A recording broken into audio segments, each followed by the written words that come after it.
I'm Pennsylvania State Treasurer Stacy Garrity. With that video, State Treasurer Stacy Garrity threw her hat in the ring to become the Republican nominee for governor in 2026. Garrity served 3 tours of duty in the Middle East as an Army Reserve colonel before being elected treasurer twice, and told FOX43 News that her history of service would guide her if elected. Whether I'm in the military, whether I'm in the private sector and Treasury, I live the Army values, which are loyalty, duty, respect, service, honor, integrity, personal courage, and that's what I would do. I would wake up every day and be blessed to serve Pennsylvanians just like I am now. For her, that service would involve bringing new jobs to the Commonwealth to offset an increasingly aging population.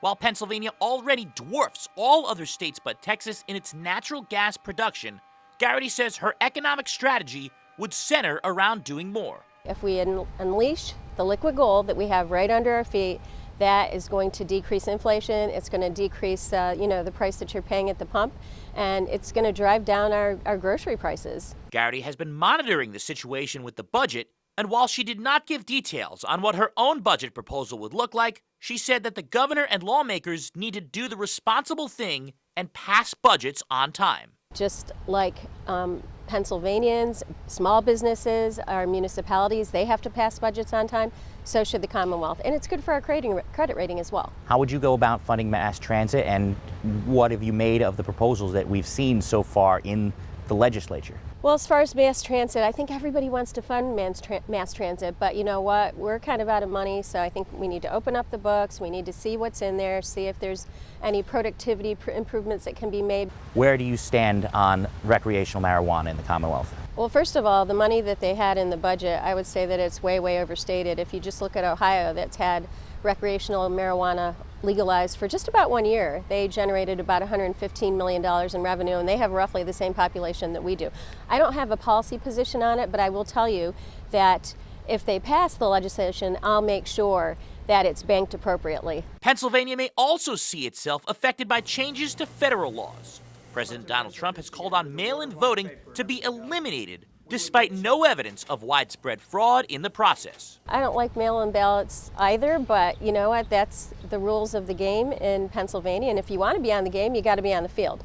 Now, I think President Trump has a legitimate concern around the, how you police the fraud. Garrity's path to the nomination may have to run through the previous nominee. State Senator Doug Mastriano has teased a run in recent weeks and has criticized Garrity's perceived support among state party leaders as amounting to a coronation and an ignoring of his own core supporters. I have a great relationship with Doug Mastriano. I think he represents his district well. Heck, we just did an event together in June celebrating the Army's 250th birthday. That being said, the state party isn't just one person.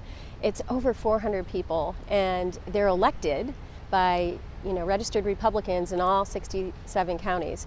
And so if they choose to endorse me, I'd be honored to have their endorsement. So if they endorsed you next month, I believe an event in State College, if they endorsed you next month, you would accept that endorsement? Absolutely. Have you spoken to Senator Mastriano since you decided to run? No, but again, we have a good relationship, and I don't see that changing. Garrity's campaign now begins with the possibility of it going all the way to next November. She says she wants her initial message to the voters to be one of job creation and public safety. We'll work to create tens of thousands of jobs. We're going to unleash the natural gas that we have under our feet, creating billions and billions of dollars of economic opportunity for our communities that we desperately need, to make sure our communities are safe so that parents don't have to worry about the safety of their kids when they're playing on the playground, and I'll make sure that parents are in the driver's seat for their kids' education. James Corrigan, Fox 43 News.